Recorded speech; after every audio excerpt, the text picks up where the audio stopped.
Hello అండి. Welcome to middle class life. ఇవాల్టి recipe వచ్చి సింపుల్గా టేస్టీగా అందరూ ఎంజాయ్ చేసేటట్టుగా చికెన్ కర్రీ. చికెన్ అంటే ఎవరికి ఇష్టం ఉండదండి.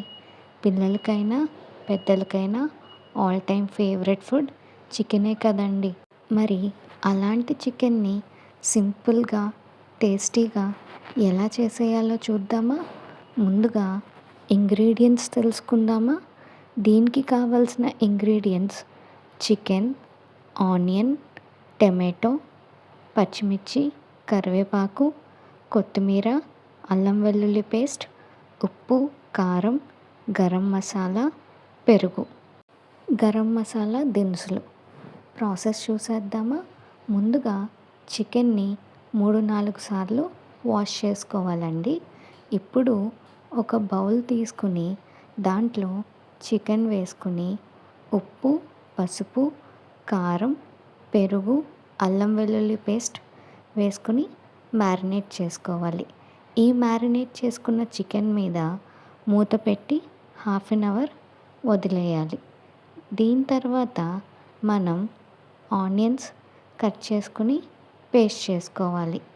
ఆనియన్స్ పేస్ట్ చేసుకున్నాక ఇప్పుడు స్టవ్ మీద పాన్ పెట్టుకుని మనం ఆయిల్ వేసుకోవాలి.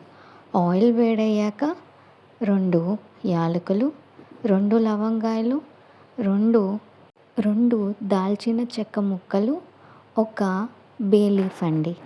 ఇవి వేగాక పేస్ట్ చేసుకున్న ఆనియన్ వేసుకుని కరివేపాకు వేసుకుని మనం బాగా ఫ్రై చేసుకోవాలి. ఈ ప్రాసెస్లో మీకు నచ్చితే పచ్చిమిర్చి కూడా వేసుకోవచ్చు.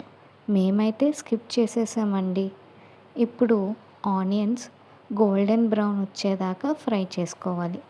ఈలోపు మనం ఒక పెద్ద సైజ్ టమాటో తీసుకుని దాన్ని ముక్కలుగా కట్ చేసుకుని పేస్ట్ చేసుకుంటూ ఉండాలి. ఆనియన్స్ గోల్డెన్ బ్రౌన్ వచ్చేదాకా ఫ్రై చేసుకున్నాక మనం ముందుగా పేస్ట్ చేసుకున్న టమాటో ప్యూరీ వేసుకోవాలండి. టమాటో ప్యూరీ కూడా వేసుకున్నాక ఒకసారి కలుపుకొని మూత పెట్టుకోవాలి. టమాటోలో నుంచి నీళ్ళన్నీ బయటికి వచ్చేసేదాకా మనం చూసుకోవాలి. ఇప్పుడు మరొకసారి కలబెట్టుకొని మనం మ్యారినేట్ చేసుకున్న చికెన్ని వేసేసుకుని ఒకసారి కలుపుకొని ఇప్పుడు మూత పెట్టుకోవాలి. మూత పెట్టి స్టవ్ని మీడియంలో ఉంచుకోవాలి. చికెన్లో నుంచి వాటర్ వచ్చేదాకా మనం మూతని అలాగే ఉంచుకోవాలి. ఇప్పుడు చికెన్లో నుంచి వాటర్ వచ్చేసాయి చూడండి. మరొక 10 మినిట్స్ స్టవ్ సిమ్లో ఉంచుకున్నాక మనకి టేస్టీ చికెన్ కర్రీ రెడీ అయిపోయినట్టే.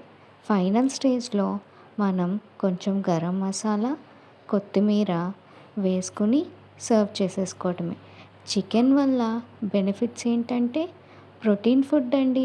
చికెన్ మన డైట్లో ఇంక్లూడ్ చేసుకోవడం వల్ల వెయిట్ లాస్కి ఉపయోగపడుతుంది అండ్ మంచి ప్రోటీన్ కూడా మనకి దొరుకుతుంది. చూడండి, నేను వేడి వేడి రైస్లో చికెన్ కర్రీ కలుపుకొని తింటున్నాను. చపాతీలో కూడా చాలా బాగుంటుందండి. మరికొన్ని ఇలాంటి రెసిపీస్ కోసం please follow middle class life. Thank you అండి. తప్పకుండా షేర్ చేయండి, లైక్ చేయండి, సబ్స్క్రైబ్ కూడా చేయండి, కామెంట్ కూడా చేయండి.